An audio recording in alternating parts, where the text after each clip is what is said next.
A long-lost mural that once adorned an iconic Queens restaurant has finally been brought home, 50 years after it seemingly vanished into thin air.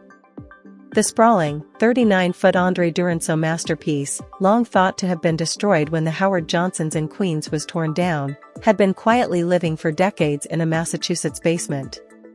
Many preservationists thought the mural was demolished, but I was searching for it for many, many years, Michael Perlman, founder of the Rego-Forest Preservation Council, told the Post. Perlman, 42, was operating on little more than hope that the mural had somehow survived when he was called last month to make a 500-mile trip to rescue the long-lost art piece from the cellar of a former restaurant executive. The unnamed Art Deco artwork, which depicts several dancing women and horses jumping through ribbon-like hoops, had been the centerpiece of the Hojo's Rotunda in Rego Park for some 40 years.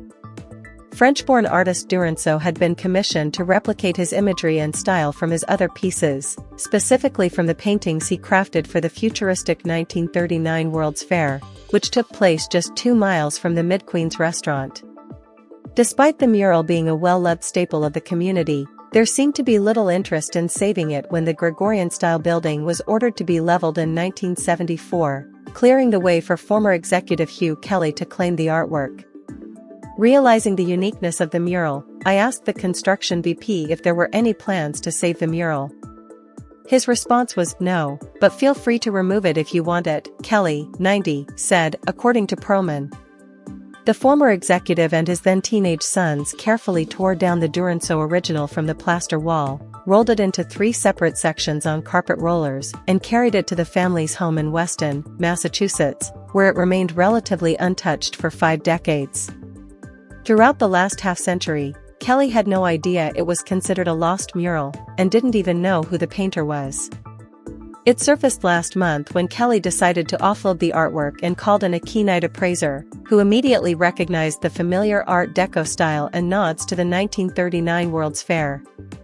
In researching the artwork, Brett Downer stumbled upon Perlman's blogs and book, Legendary Locals of Forest Hills and Rego Park, which chronicled his hunt for Durenceau's paintings. "I thought the best thing was to see if we could get them to go back home," Downer told the Post. "The value is going back where they belong. People can revisit 1939 in a sense, by seeing them when they're installed somewhere." The mural itself is worth several $1,000s, Downer estimates, but would require upwards of $30,000 in restoration costs. The 3 cases were kept in well-preserved condition, he continued, but 5 decades in an arid basement have taken a clear toll on the paintings. Kelly ultimately decided to donate the mural to Perlman on the condition the preservationist facilitate bringing the mural back to the Big Apple, a mission Perlman was eager to accept. With just 24 hours' notice, Perlman organized 2 movers and friend Alan McIntyre to join him on a single-day, 500-mile round trip on September 22 to pick up the mural and bring it back to a secure storage facility east of Queens. They also brought back several other Hojo artifacts bequeathed by Kelly, including a landmark for Hungry Americans sign, a framed nationwide restaurant map and 3 sets of letters that were salvaged from varied-sized trucks that once transported food and supplies to Hojo locations. "It was miraculous how something so rare and beautiful that I was searching for came to me.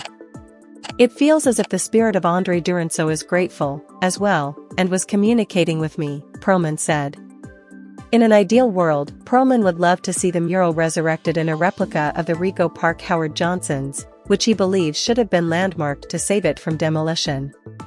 But because that dream is admittedly far-fetched, Perlman hopes to broker a deal with a Queens-based museum or gallery that would finance restoration and give the mural a permanent home.